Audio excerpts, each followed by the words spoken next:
श्री शिवाय नमस्तुभ्यम। दोस्तों, आप सभी लोग जानते हैं कि देवउठनी एकादशी से लेकर कार्तिक की पूर्णिमा के ये वो दिन होते हैं कार्तिक के महीने की जो आखिरी के 5 दिन होते हैं। और दोस्तों, इसे पचवीगन के नाम से भी जाना जाता है। कार्तिक के इन आखिरी 5 दिनों में आप पूरे कार्तिक के महीने में जो फल मिलता है ना, वो सिर्फ इन 5 दिनों में यहाँ पर ले सकते हो। इसी के साथ में दोस्तों, पंडित जी ने इन आखिरी के 5 दिनों में किए जाने वाले कुछ ऐसे विशेष उपाय भी बताए हैं, जिन विशेष उपायों को अगर आप लोग इस कार्तिक के महीने के इन आखिरी 5 दिनों में कर लेते हो तो आपकी वो मनोकामना पूर्ण हो जाएगी जो कि आप लोगों की सालों से पूरी नहीं हुई होगी। जिस मनोकामना के लिए आप लोगों ने सारे उपाय व्रत सब कुछ करके देख लिया होगा, पर वही चीज़ अब अपनी मनोकामना के लिए अगर आप इन 5 दिनों में ये वाले उपाय कर लेते हो तो भैया आपकी मनोकामना ज़रूर पूर्ण होगी। साथ ही में अगर आपके घर में धन की पैसों की हमेशा समस्या चलती रहती है, आप उपाय कर लेते हो, व्रत कर लेते हो, जब भी आपके घर में पैसों की धन की समस्या दूर नहीं होती, कर्जे से आप मुक्त नहीं हो पाते हो, तो एक बार इन उपायों को जो है इस कार्तिक के महीने के आखिरी 5 दिनों में ज़रूर करके देखना, ठीक है। साथ ही में अगर आपकी जीवन में दुख और परेशानियां भी चल रही हैं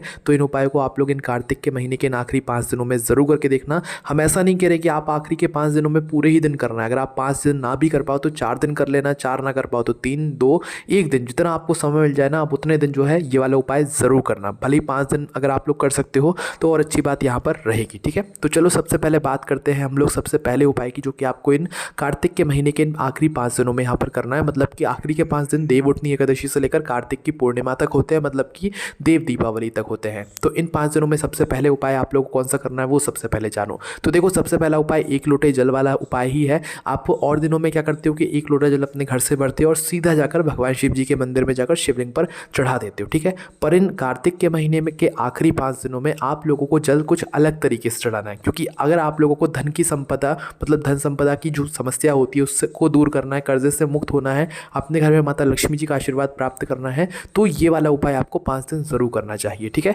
इस उपाय में आप लोगों को 1 लोटा जल वैसा का वैसा ही भरना है जैसा आप प्रतिदिन शिव जी के मंदिर में जाकर चढ़ाते हो, पर सीधा भगवान शिव जी के मंदिर में जाकर इस जल को नहीं चढ़ाना है। करना क्या है, देखो, शिव जी के मंदिर जाने से पहले आपको प्रतिदिन जो है कार्तिक के महीने के आखिरी के 5 दिन सुबह सुबह 1 लोटा जल भरना है और 1 लोटा जल भरकर सीधा भगवान शिव जी के मंदिर ना जाकर सबसे पहले जाना है आपको किसी आंवले के पेड़ के नीचे। ऐसा आंवले का पेड़ जो पेड़ बड़ा हो, है ना।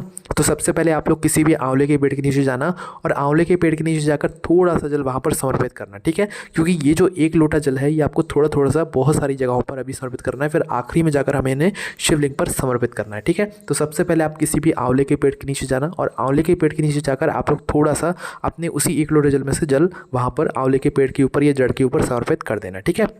फिर उसके बाद में उस आंवले के पेड़ के पास में जो भी बेलपत्री का पेड़ हो बड़ा वाला, उस बेलपत्र के पेड़ के नीचे जाना, वहाँ पर भी आप लोग अपनी इसी 1 लोटे जल से थोड़ा सा जल वहाँ पर भी बेलपत्र की जड़ में या बेलपत्र के पेड़ के ऊपर समर्पित कर देना, ठीक है। उसके बाद में उसके पास में जो भी पीपल का पेड़ हो उस पीपल के पेड़ के नीचे जाना, जो कि बड़ा पीपल का पेड़ हो उसके नीचे जाकर भी आप लोग अपने उसी 1 लोटे जल में से थोड़ा सा जल वहाँ पर भी आप लोग उसकी जड़ में या पेड़ के ऊपर समर्पित कर देना, ठीक है। इस तरीके से इन 3 वृक्षों के नीचे आप लोगों को अपने 1 लोटे जल से ही जो है थोड़ा थोड़ा जल यहाँ पर समर्पित करना है ना। अलग से कोई जल नहीं जाना है, ये वही 1 लोटा जल है जो आप प्रतिदिन शिव जी के मंदिर में जाकर शिवलिंग पर चढ़ाते हो। बस इन 5 दिनों में आप लोगों को कुछ इस तरीके से अपने से 1 लोटे जल को चढ़ाना है ना। तो इन 3 वृक्षों के नीचे आपने जल चढ़ाया, अब आप लोग सीधा पहुंच जाओ भगवान शिव जी के मंदिर में।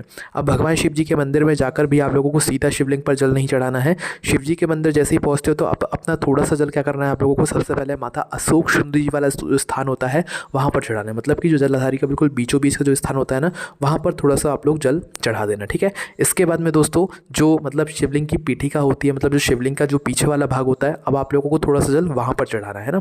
उसके बाद में जो माता मतलब जो गौरा जी का जो हस्तकमल होता है, पार्वती जी का जो हस्तकमल होता है, वहाँ पर थोड़ा सा जल चढ़ाना है। मतलब कि जो शिवलिंग का जो कटी भाग होता है ना, उसके आसपास जो जगह होती है जलाधारी की, वहाँ पर थोड़ा सा जल चढ़ाना है। उसके बाद में आखिरी में जाकर अब आपके लोटे के अंदर जितना भी जल बचा हुआ है वह पूरा आप लोगों को एक धारा से धीरे धीरे करके शिव जी की शिवलिंग के ऊपर चढ़ा देना है। जब आप यह जल शिवलिंग के ऊपर चढ़ा रहे हो तो आपको दक्षिण दिशा में खड़े होना है और उत्तर दिशा की तरफ मुख करके, मतलब कि जिस तरफ जलाधारी होती है, जलाधारी का जल बहता हुआ जाता है, उस तरफ अपना मुख करके जो है इस जल को शिवलिंग के ऊपर चढ़ा देना है ना। शिवलिंग के ऊपर इस जल को चढ़ाने के बाद आप अपने पूरे घर परिवार की सुख और शांति के लिए, लक्ष्मी प्राप्ति के लिए भगवान शिव जी से यहाँ पर प्रार्थना कर सकते हो, ठीक है। तो ये तो हो गया हमारा पहला उपाय जो कि आपको इस कार्तिक के महीने के आखिरी के 5 दिनों में करना है।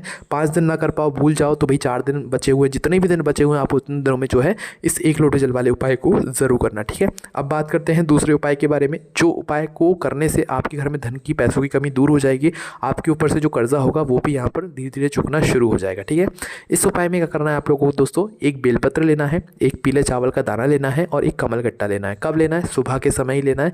ये उपाय सुबह के समय ही आप लोगों को यहाँ पर करना है। ठीक है, तो करना क्या है इस उपाय में, सबसे पहले आप जिस भी दिन उपाय कर रहे हो, वैसे तो ये वाला जो उपाय है ना, ये कार्तिक के महीने के आखिरी के 5 दिनों में ही आप लोगों को करना है, रोज़ करना है 5 दिनों तक, है ना। पर छूट भी जाए तो बचे हुए 4 दिन कर लेना, बचे हुए 3 दिन कर लेना, पर कोशिश करना आखिरी के 5 दिनों में आप ये वाला उपाय विशेष रूप से करो। ठीक है, तो देखो इस वाले उपाय में आपको करना क्या है कि सबसे पहले लेना है एक बेलपत्र। ठीक है, उसके बाद में लेना है एक पीला चावल का दाना। अब पीला चावल का दाना कैसे लोगे? तो देखो एक चावल का दाना आपको लेना है जो साबुत चावल का दाना आखा हो, टूटा हुआ ना हो, जो नॉर्मल चावल होता है वही आपको लेना है। बस उस चावल के दाने को आपको हल्दी के अंदर भिगो लेना है, मतलब सूखी पिसी हुई हल्दी लेकर उसके अंदर इस चावल के दाने को मिला देना है। सिर्फ एक चावल का दाना ही हमें चाहिए, जिसके बाद इस चावल का रंग पीला हो जाएगा। ठीक है, तो इस तरीके से आपको एक पीला चावल जो है तैयार करना है और उसे इस उपाय में यहाँ पर उपयोग में लेना है। इसके बाद भी आपको लेना है एक कमलगट्टा। ठीक है, तो इस उपाय में 3 चीज़ों की यहाँ पर आपको आवश्यकता पड़ने वाली है, एक बेलपत्र, एक पीला चावल और एक कमलगट्टा। ठीक है, इसके साथ में आपको एक लोटा जल भी लेकर जाना पड़ेगा। इस उपाय को करने से पहले आप लोगों को पहले शिवलिंग के ऊपर जल चढ़ाना है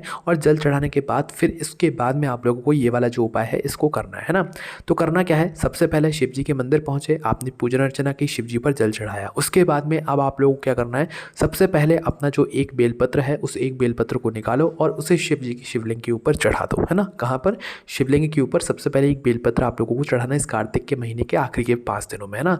तो एक बेलपत्र आपने चढ़ाई, एक बेलपत्र चढ़ाने के बाद आपको अपना जो एक पीला चावल का दाना है उसको फिर शिवलिंग के ऊपर यहाँ पर चढ़ाना है। सिर्फ एक चावल का दाना लेना है, एक से ज़्यादा नहीं लेना है, पर वो चावल का दाना हल्दी में भीगा हुआ होना चाहिए, मतलब कि पीला चावल का दाना होना चाहिए। तो एक पीला चावल का दाना आप लोग फिर शिवलिंग पर चढ़ाओ। उसके बाद में आखिरी में एक कमलगट्टा लेना है और उस एक कमलगट्टे को भी आप लोगों को शिव जी की शिवलिंग के ऊपर यहाँ पर चढ़ा देना है ना।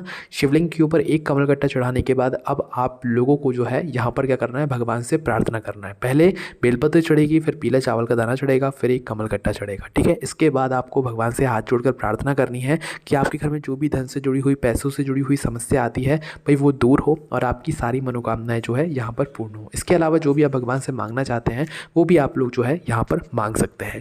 इसके अलावा दोस्तों जो पचवीगन के दिन होते हैं या कार्तिक के महीने के आखिरी के 5 दिन होते हैं, इन 5 दिनों में 365 बत्ती के दीपक दान का भी जो है बड़ा ही विशेष महत्व माना जाता है। ठीक है, तो ये भी आप तीसरे उपाय के रूप में समझ सकते हो। तो देखो 365 बत्ती का जो दीपक है ये बहुत ही बड़ा दीपक माना जाता है, जिस दीपक को जलाने से हमें पूरे साल भर के दीपदान का जो फल है वो मिल जाता है ना। तो भाई 365 बत्ती का दीपक आप लोगों को इस कार्तिक के महीने के आखिरी के 5 दिन हर दिन एक एक दीपक ज़रूर जलाना चाहिए। और अगर हर दिन नहीं जला सकते तो कम से कम देवउठनी एकादशी या इसके बाद जो भी विशेष दिन पड़ते हैं, जैसे कि सबसे बड़ा विशेष दिन देव दीपावली का पड़ता है, कार्तिक की पूर्णिमा का पड़ता है, तो इस दिन आप लोगों को 365 बत्ती का दीपक ज़रूर जलाना चाहिए। भाई इसके बाद में ये 365 बत्ती का दीपक आप लोगों को जलाना कहाँ पर चाहिए? तो देखो जैसे कि बहुत सारी जगहें होती हैं, ऐसा ज़रूरी नहीं कि आप लोग सिर्फ एक ही जगह पर इस 365 बत्ती के दीपक को जला सकते हो। आप चाहो तो अपने घर में तुलसी के क्यारे के पास में भी इस 365 बत्ती के दीपक को जला सकते हो। आप बेलपत्र के वृक्ष के नीचे भी जाकर इस दीपक को जला सकते हो, किसी नदी के पास में जाकर भी इस दीपक को जला सकते हो। पर 365 बत्ती का अगर आप लोगों ने दीपदान किया है इस कार्तिक के महीने के आखिरी के 5 दिनों में या देव दीपावली के दिन पर, तो आप ये मानकर चलना कि आपने पूरे साल भर जो दीपदान किया होगा उसका पूरे का फल आप लोगों को मिल गया होगा। ठीक है, और अगर आप लोगों ने दीपदान नहीं भी किया होगा पूरे साल भर में और आपने 365 बत्ती बनाकर तैयार करके इस दीपदान को कार्तिक के महीने के आखिरी के 5 दिनों में कर लिया, तो आप ये मानकर चलो कि आपको पूरे साल भर जो दीपदान करने का फल मिलता है वो मिल गया है। ठीक है, क्योंकि साल में कितने दिन होते हैं? 365 दिन होते हैं और आपने बत्ती कितनी बनाई है? 365 बत्ती बनाई है ना।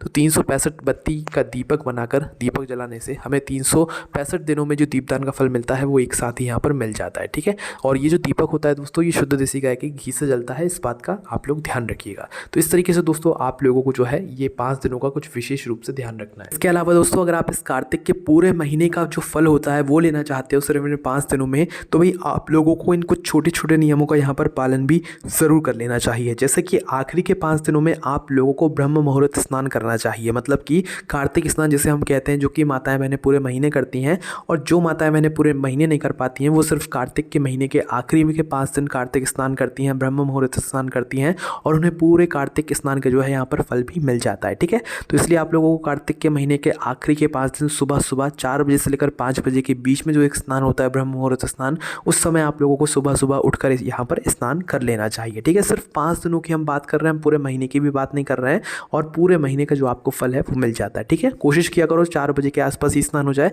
थोड़ा बहुत लेट हो जाए तो 5 बजे से पहले पहले आप लोगों का कार्तिक स्नान जो है वो हो जाए। ठीक है, और जो ये 5 दिन होते हैं, पचवीकन के दिन होते हैं, कार्तिक के आखिरी के 5 दिन होते हैं, इनमें अन्न नमक वगैरह ग्रहण नहीं किया जाता है। पर कुछ लोगों की इतनी क्षमता नहीं होती है, तो आप अपने अनुसार जो भी व्रत रखते हो 5 दिनों का वो रख सकते हो। ठीक है, और अगर आप लोगों से ज़्यादा नहीं रखा जाता है तो भाई आप लोग एक टाइम का व्रत रख लो, और वो भी नहीं रखा जाता है तो बस आप इस बात का ध्यान रखो कि कोई भी आप तामसिक भोजन का जो है प्रयोग ना करो, है ना। मतलब कि लहसुन प्याज वगैरह की चीज़ें ना ग्रहण करो इन 5 दिनों में, है ना। इस बात का आप लोग ध्यान रख करना, है ना। और इन 5 दिनों में जो भी आप दान पुण्य करते हो ना, उसका भी आपको जो है कई गुना यहाँ पर बढ़कर ही फल मिलता है। इन 5 दिनों में आप लोगों को ब्राह्मणजन को भोजन कराकर ही खुद भोजन करना चाहिए, गौ माता को रोटी खिलाकर या चारा खिलाकर ही खुद भोजन करना चाहिए, पक्षियों को दाना डालकर ही खुद भोजन करना चाहिए। ये बहुत अच्छा यहाँ पर माना जाता है। ठीक है, इसके बाद में दोस्तों सिर्फ इन 5 दिनों में आप लोगों को पृथ्वी पर शयन करना चाहिए, मतलब कि पृथ्वी पर सोना चाहिए। आपको पलंग बिस्तर वगैरह पर नहीं सोना चाहिए, ज़मीन पर आप बिछा सकते हो कुछ भी, पर आपको ज़मीन पर सोना चाहिए अगर आप इस कार्तिक के महीने के पूरे महीने का फल सिर्फ इन 5 दिनों में ले रहे हो तो। ठीक है, इसके बाद में दोस्तों आप लोगों को 5 दिनों में झूठ या अपशब्द या किसी का दिल भी नहीं दुखाना चाहिए, है ना। इसी के साथ में दोस्तों आप लोगों को इन 5 दिनों में तुलसी की विशेष पूजन आराधना करनी चाहिए, तुलसी मैया की, उसके बाद में आंवले के वृक्ष की, बेलपत्र की। इसी के साथ में दोस्तों सभी देवी देवताओं की भी जो है आप लोगों को इन 5 दिनों में विशेष पूजन अर्चना करनी चाहिए, ताकि आप लोगों को जो है पूरे कार्तिक के महीने का जो फल है वो मिल जाए। और अगर आप लोग पचवीकन रख रहे हो, कार्तिक के महीने के आखिरी के 5 दिनों में नियमों का पालन कर रहे हो, तो सुबह और शाम एक एक दीपक तुलसी जी के क्यारे के पास में आप लोगों को जरूर रखना है, वो भी लंबी बत्ती का, शुद्ध देसी गाय के घी का, मिट्टी का दीपक, है ना।